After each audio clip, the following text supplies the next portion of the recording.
Eh bien bonjour à tous, donc aujourd'hui je vais vous parler du BBR1, donc le folder industriel que j'ai développé avec Monsieur From London. Donc un folder que vous êtes déjà nombreux à avoir réservé. Merci pour vos précos, merci pour votre confiance et l'intérêt que vous avez porté à notre travail. Aujourd'hui je suis là pour vous parler du BBR1, donc le voici. On va voir ensemble le cahier des charges. Avec Monsieur From London, on est parti sur un acier D2, revêtement PVD pour la lame. Un revêtement très solide, certainement un des plus solides du marché. Vous vous en doutez, des prototypes qui une fois arrivés entre nos mains ont été testés, des fois maltraités, sont testés chez Monsieur From London et moi-même au quotidien depuis qu'on les a. Et un revêtement qui n'a pas bougé, un revêtement qui est toujours en place, aucune rayure en particulier, aucun accroc, aucun impact. Un revêtement qui fait toujours son travail, toujours anti-reflet, qui protège aussi bien la lame. Un D2 sorti d'usine rasoir, un D2 qui s'entretient toujours aussi facilement, surtout avec tous les systèmes d'affûtage qui sont disponibles aujourd'hui sur le marché. Un D2 avec une tenue de coupe excellente, c'est surtout ça la propriété du D2. Un couteau qui va demander, comme n'importe quel couteau équipé d'une lame en D2, va demander un minimum d'entretien, c'est-à-dire selon le rythme d'utilisation, un coup d'affûtage assez régulier, de manière à toujours garder un tranchant propre, ne pas tomber dans le scénario du couteau qu'on a vraiment du mal à affûter parce que c'est un acier dur et parce qu'on a mis un certain temps à le réaffûter. Prenez le temps de vous poser 1 minute, 2 minutes devant votre système d'affûtage, de lui mettre un coup ou deux et ça permet de garder un tranchant propre, ça permet d'entretenir votre lame. Un petit coup d'huile sur la lame pour le protéger, toujours. Dites-vous que plus vous entretenez votre couteau, mieux il vous le rendra. En général, c'est une règle. Là, ça c'est pour la lame. On l'a équipé d'un Sumstud avec un accès droitier-gaucher. Système de verrouillage Framelock, plaque en titane, finition Stonewash. Équipé d'un autre système de verrouillage Rotoblock Madin Lion Steel.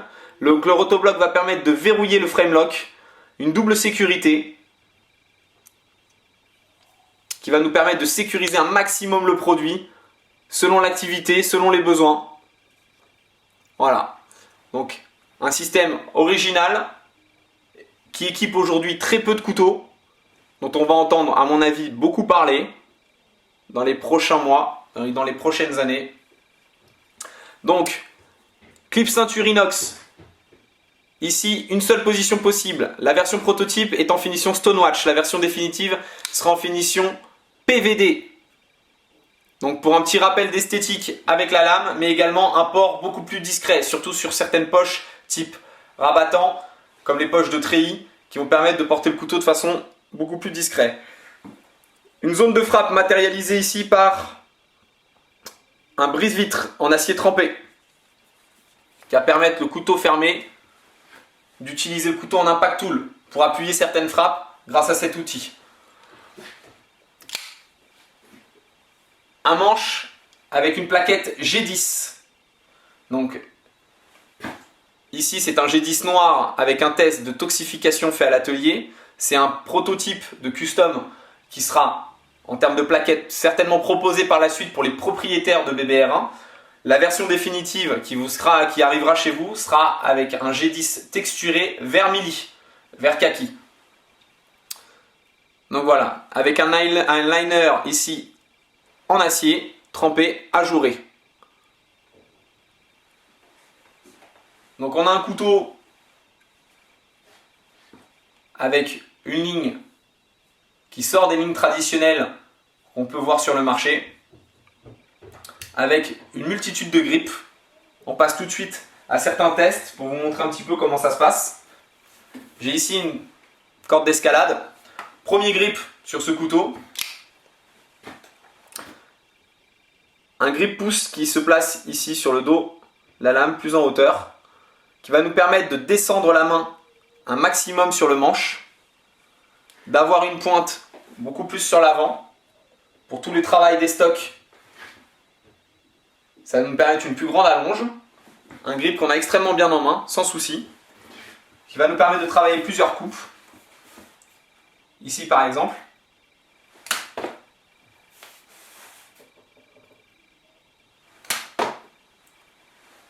sans souci.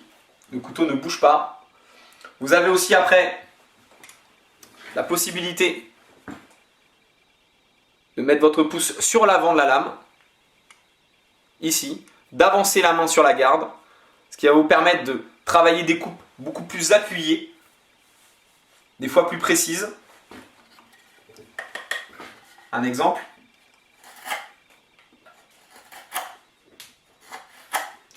Un confort au niveau de la coupe sans problème. On n'est pas gêné. On peut appuyer. On peut même forcer. Si on tombe sur un bois beaucoup plus dur, vous pouvez appuyer les coupes sans problème. Vous pouvez également travailler un peu plus en précision.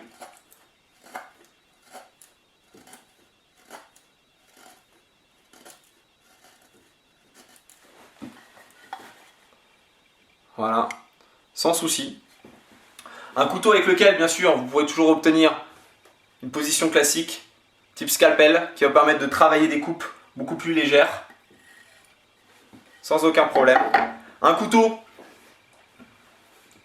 que vous allez pouvoir tenir également en force, tranchant vers vous, pour travailler vraiment toutes les coupes un peu résistantes.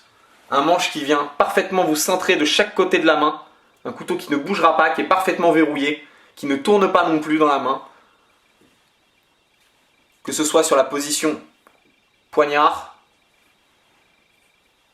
ou même sur cette position en force, qui est excellente au niveau du confort, qui va permettre de travailler également des coupes